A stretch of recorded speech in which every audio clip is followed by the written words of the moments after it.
Welcome back to Brandon Sports Talk. In today's episode, I have the privilege to interview the sports business owner of a YouTube channel called the Sports Dude Hindesy Show.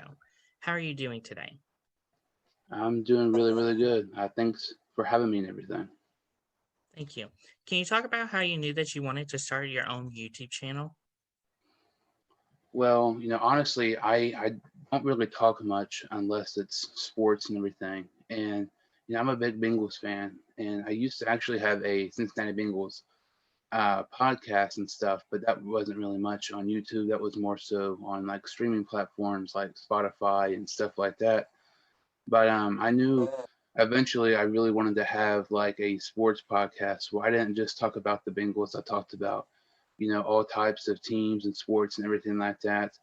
And I thought having it on YouTube, so pretty much anybody can see it, I thought that'd be, a good idea, get my name out there and kind of, expand my brand and everything like that. How did you come up with the name of your podcast, The Sports Hindesy Show? Well, it's kind of my username for lots of stuff, Sports Dude Hines, my last name. It's Hines. I love sports and everything. And it was either that or the Jordan Hines show. So I went with Sports Dude Hines because I thought it was something, different and original. Of course, what do you cover on your YouTube channel? I cover, different sports, mainly the NFL, college football, some, a little bit of the NBA, occasionally the MLB, but not much. And I cover a little bit of wrestling too, like the WWE and AEW. Of course, with covering college sports, have you talked a lot about the new NIL law? Not really. I normally have about one episode a week and stuff. And honestly, I would say 90% of my things I talk about are the NFL. I like college football, but I'm just not into it like I am the NFL. That's the main topics and the main storylines, basically, of my channel.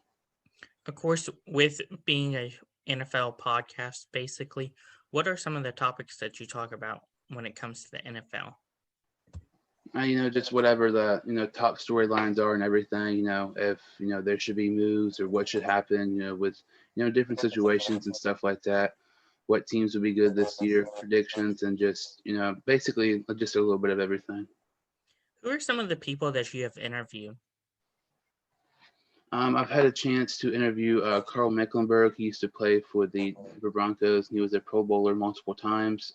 Jason Campbell, he was a Auburn legend. He played for the Redskins. And when like I mentioned earlier, I kind of had that Bengals podcast, and when I had that, I actually got to interview quite a few draft prospects. Like Kyle Duggar, Alex Highsmith, some of those draft prospects from this not this past season, but the year prior, and also Kenny Anderson, who actually won the NFL MVP back in the '80s for the Bengals. And just different people. Mainly football. I've not really done any basketball interviews, but mainly football and baseball players. Of course, with being you also having basketball and baseball, have you branched out to other areas of sports like the NHL, the NWHL?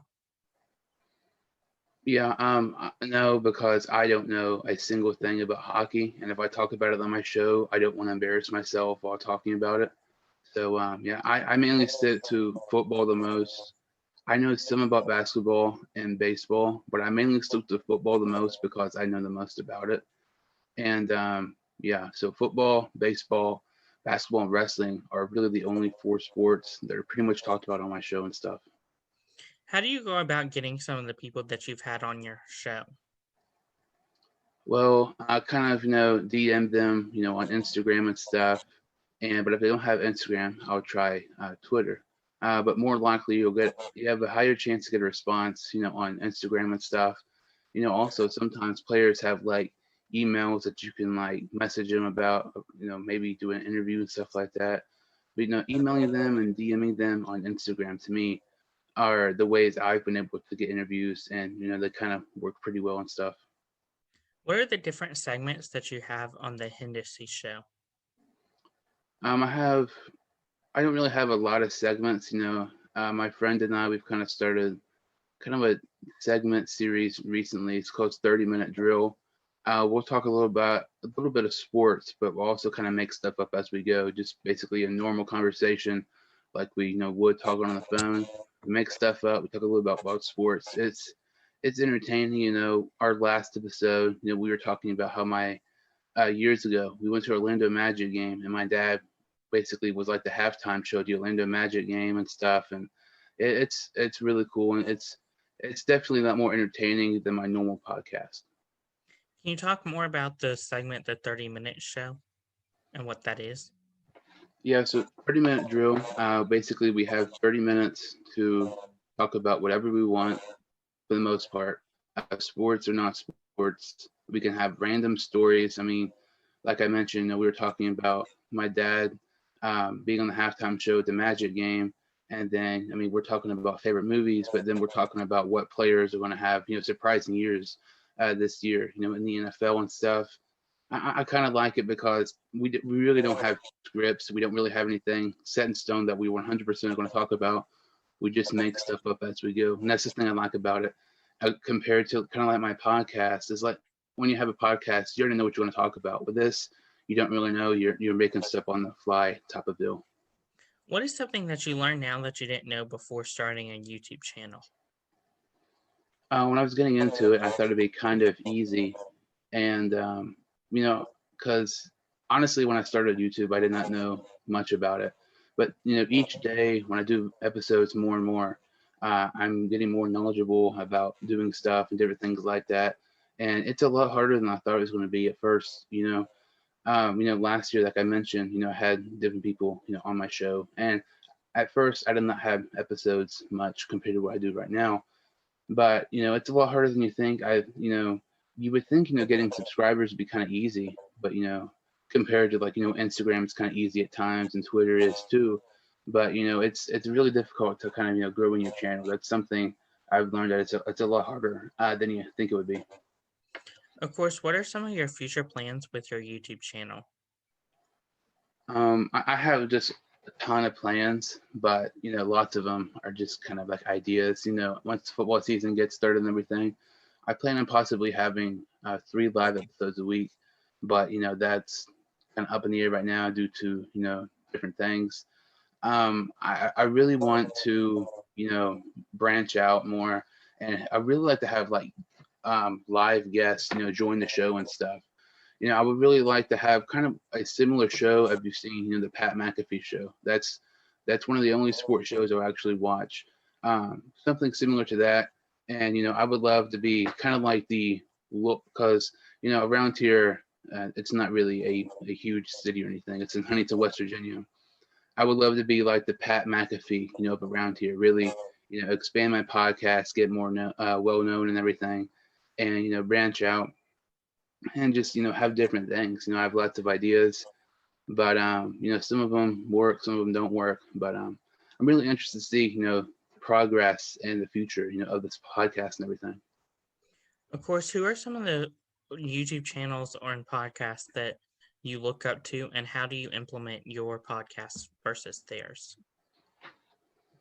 There's only really 3 podcasts I watched before I started this, and there's only those 3 podcasts, the only ones I really watch trying to help myself. Chris Van Vliet, he's an interviewer. He did stuff for, I believe, Entertainment News. And he also did stuff. He interviews different wrestlers. He actually, followed me on Twitter months back. I thought that was really, really cool. Somebody who I kind of, took stuff after, trying to kind of learn stuff after. When I started this podcast, ended up following me on Twitter. I thought that was, awesome and stuff. And then the other two, I already mentioned Pat McAfee. I like him because he's just really entertaining. He doesn't really care what people think, type of deal. He makes stuff up as he goes. And another one is Rich Eisen. I mean, Rich Eisen to me, he's on everything. It seems like he's really well respected, around sports and everything. You know, so Chris Van Vliet, Rich Eisen, and Pat McAfee are the 3 people to me. I've really kind of looked after and try to compare and try to do stuff after my podcast. Of course, as your podcast grows, do you see yourself doing more interviews with professional athletes? Yeah, I've not done many interviews this year, not nearly as many as I wanted to. The only interviews I've done, this year, like I mentioned, Carl Mecklenburg, and the other one was boxer Brian Maxwell. He was actually Chad Ochocinco's opponent in that boxing match. But the next couple of days, I have a couple scheduled. Akili Smith, he used to play for the Bengals, and also Jimmy Smith, who used to play for the Jaguars, who to me is easily one of the most underrated wide receivers of all time. Those are plans in the next couple of days, so hopefully, they pull through and it works out and everything. Of course, what advice would you have somebody looking to start their own sports talk podcast on YouTube? Don't really start something if you don't know what you're doing. Completely know what you're doing. Already have lots of posts before you even start a channel. Because if you start a channel and you're going to post like one video a week or something like that, not many people are going to watch. Make sure to have tons of content before you even start your channel. Know what you're doing before you even start your page and everything. I think it's really smart to to have relationships with people. To have different people come on your show, or they come on your show, and different stuff like that, because it can really help you grow your product and everything. But really make sure you know what you're doing and realize what you're getting into, because it's kind of a lot harder than what people think. Where can my listeners find your podcast at on social media? The Sports Do Hines show on Instagram and Twitter. And I also have the YouTube channel, the Sports Through Hines Show. My content's also on Spotify and other streaming platforms as well. So that's where you can find all my latest episodes, my clips, and just interviews and different things like that. Thank you again, Jordan, for your interview, and best of luck in your future with the Sports Dudes Hines show. Thank you. I really really appreciate it. You can find Brandon Sports Talk on Facebook at Brandon Sports Talk, Instagram at Brandon Sports Talk, Twitter at talk_Brandon, and you can find me on YouTube at Brandon Sports Talk. Don't forget to like, comment, and subscribe. Thank you again, Jordan, for your interview, and best of luck.